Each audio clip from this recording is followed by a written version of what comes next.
Hello everyone, আশা করি সবাই ভালো আছেন। আমিও ভালো আছি। তো আবার আসলাম আপনাদের মাঝে আরেকটি ভিডিও নিয়ে। তো এই ভিডিওতে আমি কথা বলবো হইলো কদম গাছ নিয়ে। তো কদম গাছ শুধু আমি তো বলছি, এর আগেও বলছি যে কদম গাছ শুধু কাঠ হিসেবে ব্যবহার করে, যেটা হলো জ্বালানি কাঠ হিসেবে ব্যবহার করে আর কি, জ্বালাস্য কাঠ হিসেবে। আর তো এখন বলবো কদম গাছের আরেকটি উপকারী দিক, সেটা হলো কদম গাছ দিয়ে ঔষধি কী ব্যবহার হয়। কদম গাছ দিয়ে একটা ঔষধি ব্যবহার হয়, সেটা কী ব্যবহার করে সে এই ভিডিওতে জানবো। তো সর্বপ্রথম হয়তো অনেকে কদম গাছটা চেনেন না, তো আসে নাকি কদম গাছটা আমি চারিদিকে ঘুরে দেখা আপনাদের কদম গাছটা কীরকম।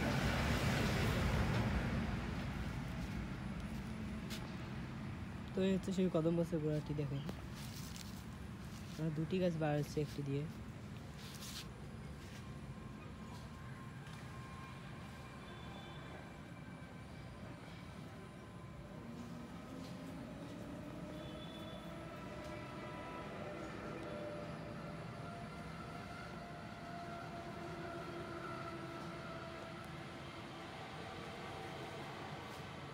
তো কদম গাছ গিয়ে দেখাও।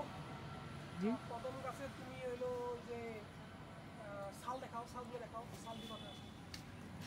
তো এই হচ্ছে সেই কদম গাছের ছাল।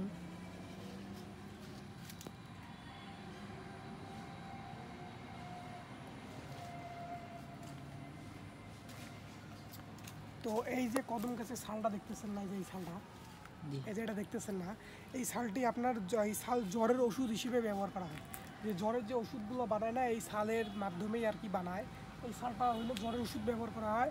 আর এবং এই যে কদম গাছের যে যে ডাল পাতাগুলো দেখতেছেন না, হ্যাঁ, কদম গাছের পাতার রস আর কি, রস খেলে আর কি কৃমি মারা যায়। হ্যাঁ, কৃমি মারা যায়। তো কদম গাছের ছাল দিয়ে আপনার ওষুধ, জ্বরের ওষুধ। এবং যে কদম গাছের পাতার রস খেলে আপনাদের কৃমি মারা যাবে।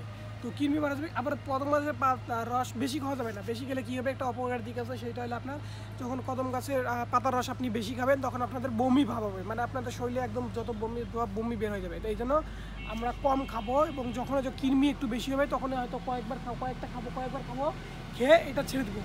মানে আমাদের রেগুলার করা যাবে না, কদম গাছের যে পাতার রসটা, এটা রেগুলার খাওয়া যাবে না। রেগুলার খেলে আমাদের কিন্তু বমি হবে, প্রতিনিয়ত বমি হবে এবং শরীরের অনেক ক্ষতি হবে। তাই আমরা কদম গাছের যেটা পাতা আছে, যখন কৃমি হবে তখনই খাবো।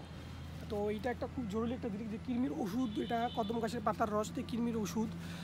তো অবশ্যই যে যাদের কৃমি আছে তাদেরকে কদম গাছের পাতা রস করে খাওয়াবেন, দেখবেন চুমুকেই তাদের কৃমি দূর হয়ে গেছে। এটা হলো আপনাদের ঘরোয়া ওষুধ এবং প্রাকৃতিকভাবে এটা ওষুধ। তো আপনার এটার জন্য আলাদাভাবে কোনো টাকা খরচ করে কৃমির ওষুধ খাইতে হবে না। শুধু কদম গাছের পাতা ভালো পাতা নিয়ে গিয়ে রস করে, সুন্দর মতো রস করে তাদেরকে খাওয়াই দেবেন।